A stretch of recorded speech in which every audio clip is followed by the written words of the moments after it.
শুরুতেই পাশাপাশি দুটি ছবি রাখবো আপনাদের সামনে। কেলক কলেজ কাণ্ডের মধ্যেই সুর চড়িয়ে পথে নামলো ডিওয়াইএফআই। একেবারে উত্তরকন্যার আগেই তাদের ব্যারিকেড করে আটকে দিল পুলিশ, সেই ছবি আপনাদের সামনে যেমন রেখেছি। অন্যদিকে কেলক কলেজ কাণ্ডে হিন্দ সিনেমা থেকে ডরিনা ক্রসিং পর্যন্ত মহিলা তৃণমূল কংগ্রেসের মিছিল।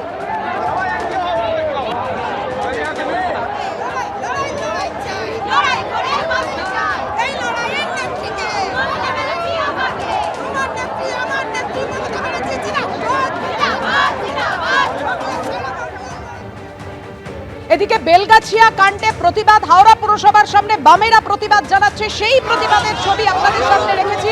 এই দুটো খবরের দিকে যেমন আমাদের নজর থাকবে, কারণ কেলক কলেজ কাণ্ডের প্রতিবাদে যেমন একদিকে সুর চড়িয়ে পথে নেমেছে ডিওয়াইএফআই, অন্যদিকে পথে তৃণমূলের মহিলা সেল, অন্যদিকে বেলগাছিয়া কাণ্ডের প্রতিবাদে হাওড়া পুরসভার সামনে বামেদের প্রতিবাদ। আমাদের সঙ্গে রয়েছেন আমাদের প্রতিনিধি উজ্জ্বল মুখোপাধ্যায়। দেখতেই পাচ্ছেন একেবারে ব্যারিকেডের ওপরে উঠে পড়েছে বামেরা। অবিলম্বে হাওড়া পুরসভায় ভোটের দাবিতে তারা বিক্ষোভ দেখাচ্ছেন। উজ্জ্বল, একেবারেই তাই। দেখো, একাধিক তাদের দাবি রয়েছে। মূলত যে ঘটনা ঘটেছে তার বিরুদ্ধে তারা প্রতিবাদ জানাচ্ছেন। কিসের দাবিতে আপনার?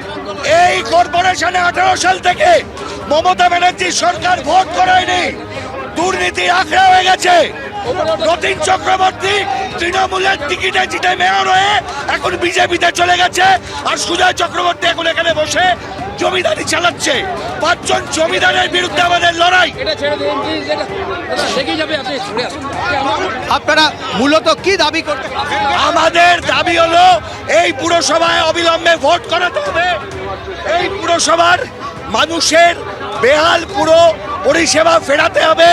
অবিলম্বে হাওড়া কর্পোরেশনের দুর্নীতি মুক্ত করতে হবে কর্পোরেশনকে। তার জন্য আমরা লড়াই শুরু করেছি, লড়াই চলবে। ঘটনা ঘটেছে বেলগাছিয়া বাগানের ঘটনায় প্রত্যেকটি ব্যক্তিকে কম্পেনসেশনের দাবি আমরা করেছি। ওরা 15,000 টাকা করে দিচ্ছে। 15,000 টাকাটা এক একটা কাউন্সিলর, প্রাক্তন কাউন্সিলরের প্রতিদিনের শুধুমাত্র খোরাকির টাকা। একটা ক্ষতিগ্রস্ত পরিবারকে 15,000 টাকা ওরা দিচ্ছে। এটা কখনোই কোনো ভদ্র সভ্য সমাজে এটা কম্পেনসেশন হতে পারে না। দেখতে পাচ্ছ একেবারে কর্পোরেশনের গেটের সামনে এখানে বিশ্বজিৎ যে ছবি দেখাচ্ছে, প্রচুর পরিমাণে পুলিশ রয়েছে, প্রচুর পরিমাণে মহিলা পুলিশ রয়েছে। ব্যারিকেডের এপাশে এবং ওপাশে প্রচুর পরিমাণে ফোর্স রয়েছে, এবং এখানে যারা বামপন্থী কর্মী রয়েছেন, সিপিএমের কর্মী সমর্থকরা রয়েছেন, তারা ব্যারিকেড ভাঙার চেষ্টা করছে। বেশ কিছু কর্মী তারা ব্যারিকেডের ওপরে উঠে রয়েছে এবং সেখানে দাঁড়িয়ে তারা দাবি জানাচ্ছে।